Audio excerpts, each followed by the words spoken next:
Good morning, ladies and gentlemen.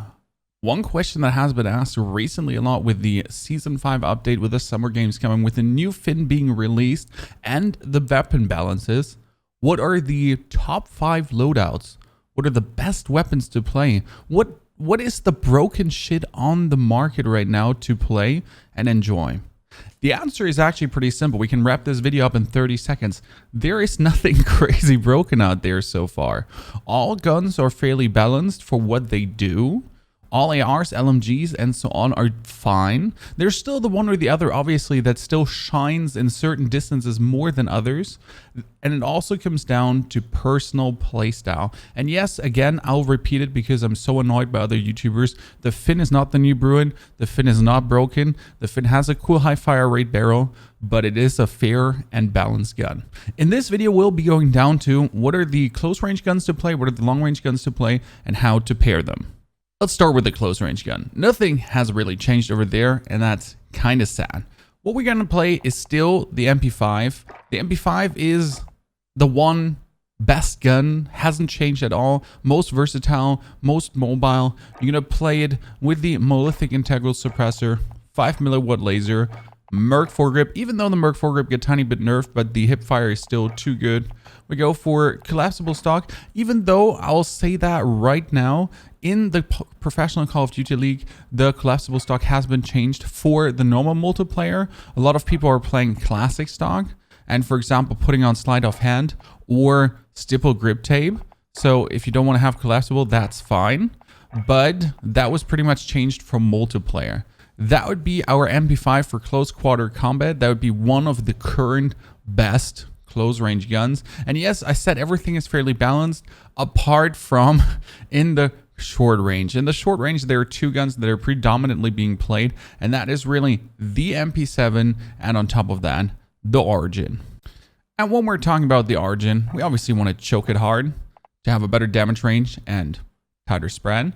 You have the Forge Tac Impaler barrel, which just gives you the same. You're going to add a 5mm laser just in case you're actually not going to right click. You're just going to jump around a corner and go bop, bop, bop, bop, bop, bop, bop, bop. We're going to add the 12 round mag. Personal preference though, if you actually do hip fire most of the time, you could also just add the drum mag. So there's no like downside, a little bit less movement speed, a little less aim down side speed, but mostly you're actually hip firing into aim down side. So it's not like that you do actually need that.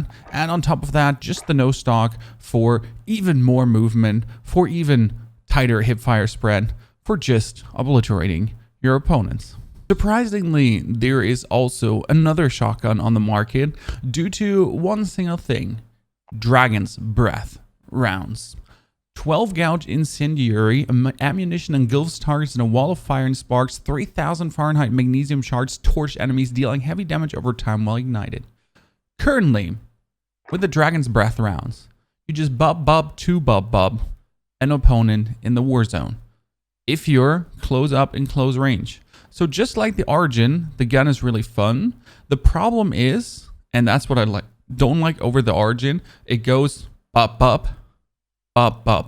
With the Origin, you jump around a corner and you're just like,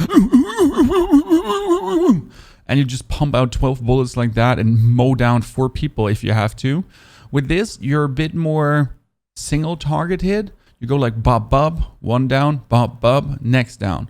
But with the Origin, like worst case scenario, you just, throw it at them, spit fire, pretty much spit fire at them.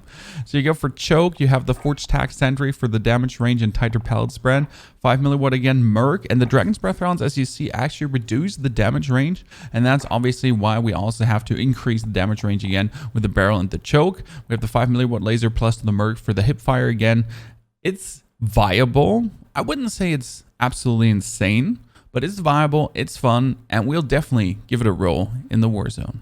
When it comes down to long-range guns, we do actually have a wide variety to choose from. We have the PKM, currently undoubtedly the most high-damage long-range gun, eventually the best. There's still the Bruin, absolutely viable, but lacks damage compared to the PKM, and the Fin as an absolute fun gun, AR-like to play instead of the Kilo, instead of the M4, instead of the Grau.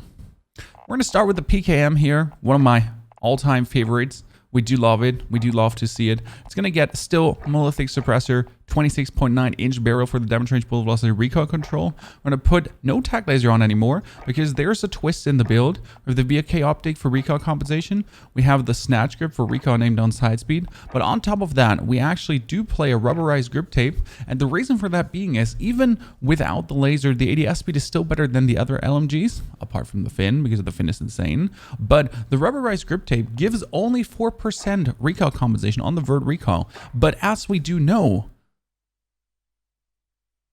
the PKM has insane vert recoil, and with the rubberized grip tape, it is actually better than with the tac laser. I've tried it, I've tested it, I've played it a lot, and it feels goddamn good. High recommendation to give it a try yourself.